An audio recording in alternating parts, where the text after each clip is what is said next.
Assalamualaikum warahmatullahi wabarakatuh. Baik, di sini saya akan memberikan laporan praktikum anatomi atau praktikum pertama. Nama saya Muhammad Al-Ghifari dengan NIM AK00254141 dari kelompok satu. Oke, langsung aja aku mulai dari praktikum pertama. Yang pertama itu saya menjelaskan tentang substansi nigra. Ini aku pakai gambar dari mesin balon di mana ada di bagian penikulus cerebri. Di sini aku coba lihat substansi nigra ini ada letaknya di antara yang memisahkan antara corpus cerebri sama tegmentum mesencephaly. Jadi adalah nukleus motorik yang besar dan terletak eh, ada antara tegmen sama corpus tadi udah disebut. Warna itu gelap sesuai dengan namanya. Substansia juga merupakan komponen penting pada sistem motorik ekstrapiramidal dan memiliki hubungan dengan ganglia basalis. Kemudian yaitu terdiri atas pars compacta dan juga pars verticularis. Oke, lalu lanjut. Ya, ini karena tadi habis bahas tentang substansi nigra, sekarang ke bahas ke ganglia basalis. Seperti pada gambar, di sini yang warna merah itu ganglia basal sebenarnya. Terus bagian ini ada apa aja? Jadi pertama ada yang atas sebelah sini namanya nucleus caudatus, dia bentuknya lengkung dengan caput di ujung anterior dan mengecil di posterior sebagai cauda. Yang besar kecil di sini jadi cauda. Lalu caput nukleus itu, caput dari nukleus caudatus itu melanjutkan diri ke dalam putamen. Ini kan putamen yang ini. Jadi dilanjutin tuh maksudnya dari cauda terus dia dari kaput dia bakal masuk menjadi putamen. Kemudian cauda nucleus cauda terus berakhir di kompleks amygdaloideum. Pasti ada nggak?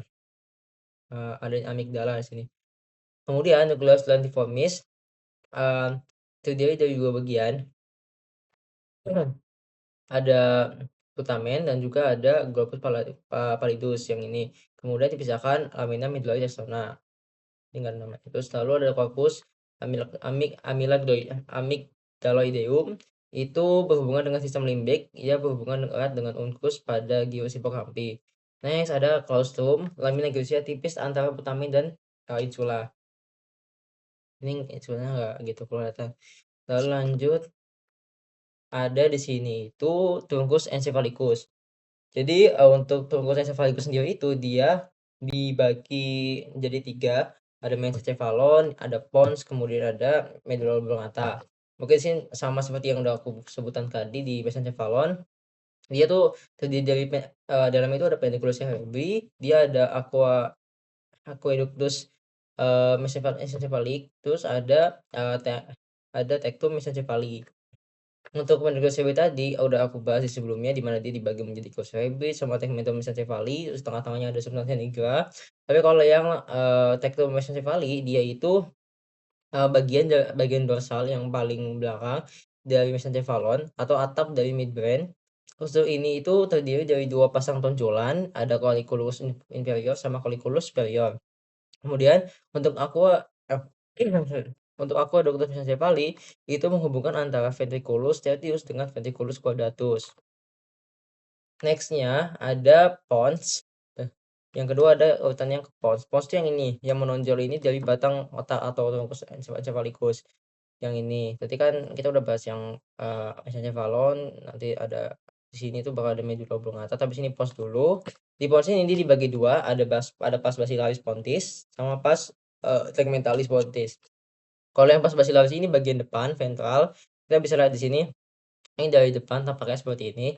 Dia itu merupakan didominasi oleh jalur motorik dan nukleus pontis. Komponen utamanya itu ada tadi nukleus pontis, ada serabut corticospinal, corticobulbar dan corticopontin.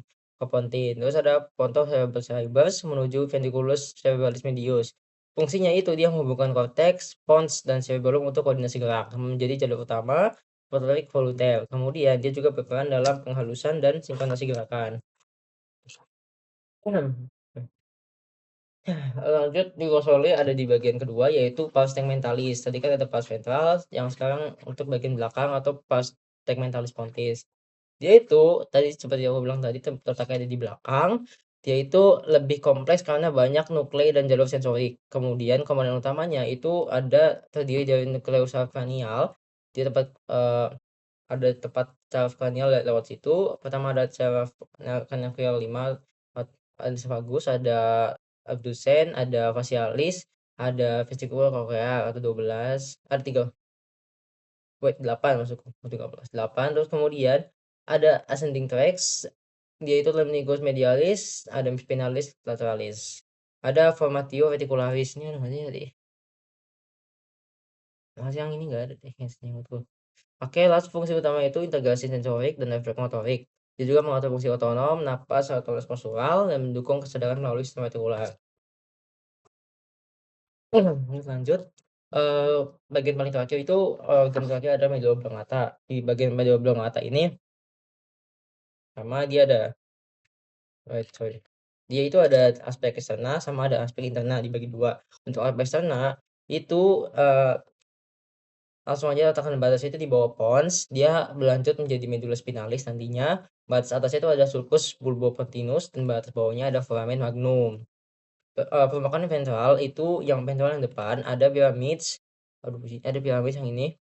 Tondulan longitudinal berisi traktus corticospinalis, kemudian ada dicostatio pyramidum jadi persilangan sabuk motorik, kemudian ada oliva, tondulan lateral berisi nucleus olivaris inferior, kemudian ada belakang itu permukaan dorsal, ada fasciculus gracilis, cuneatus dan cuneatus, itu jalur sensorik, propriocepsi dan diskriminasi laba, ada cuneatum sama gracil tuh lokasi nukleus sensorik itu, dorsal column sama fossa rhomboidea, bagian atas medula, dia membentuk rantai vertikal 4. Waduh, sorry. Kemudian udah, itu untuk praktikum pertama sudah selesai, lanjut ke praktikum kedua. Mungkin, ya nggak usah dibaca sama, isinya cuma beda praktikum 2 aja. Di praktikum 2 ini saya bahas pertama itu tentang sulcus arteriosus filisi. Jadi, mungkin langsung bagian-bagiannya aja ya. Pertama itu dari, anterior itu semuanya ya. Anterior itu ada cartilage interna, jadi dia bakal bercabang nantinya menjadi ada berbagai macam arteri, dari arteri ada arteri cerebri anterior sama cerebri media. Aku coba aja langsung tunjuk aja. Yang ini anterior, di bagian sini ini ada komunikans tuh nggak masuk sini harusnya, dia masuknya, ini deh, pokoknya arteri cerebri itu bercabang menjadi arteri cerebri anterior dan cerebri media. Udah, ini kan anterior, media itu yang ini. Ini hasil percabangan dari, cartilage interna. Terus ada percabangan, dari ini nggak disebut ya? Udah langsung aja ya berarti, 2 arteri vertebralis, ini itu bakal bersatu, dia menjadi arteri basilaris. Kemudian memfasilitasasi trunkus cerebri. Ada trunkus cerebri di bagian tengah ini biasanya antara batang-batang pons, di oblongata dia tuh kayak meluk gitu. Terus lalu ada,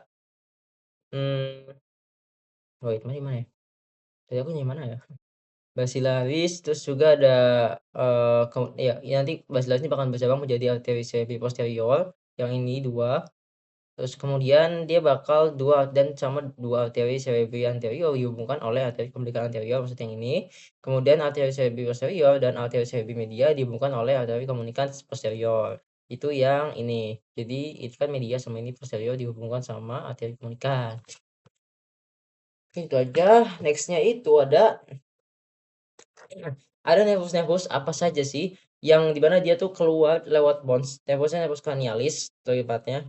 Itu ada beberapa nervus, di sini ada 4. Pertama itu ada nervus trigeminus, dia tuh keluar dari lateral dari pons yang ini. Nah, dia itu fungsinya itu untuk sensorik wajah dan motorik kunyah. Kemudian ada nervus cranial 6 atau abdusen, dia itu keluar dari, sulcus pulpopontinus. Pulpopontinus yang ini tengah. Kemudian dia menggerakkan musculus rectus lateralis fungsinya. Terus ada nervus 7 atau nervus facialis, dia itu bakal keluar dari angulus, pontocerebralis di mana dia itu untuk ekspresi wajah, parasimpatis dan fase 2/3 anterior lidah. Kemudian ada nervus 8, ada vestibulocochlearis, dia itu bakal keluar lewat angulus sama seperti 7, angulus pontocerebralis yang ini 2 ini. Kemudian dia bakal menjadi fungsi pendengaran dan keseimbangan. Ini kan udah lihat nih. Yang sulcus yang mana? Yang angulus ini kalau misalkan aku hafal, ini yang tengah itu bisulcus, sulcus pontocerebralis, bukan sulcus sorry, angulus yang tengah tuh. Eh, aku salah.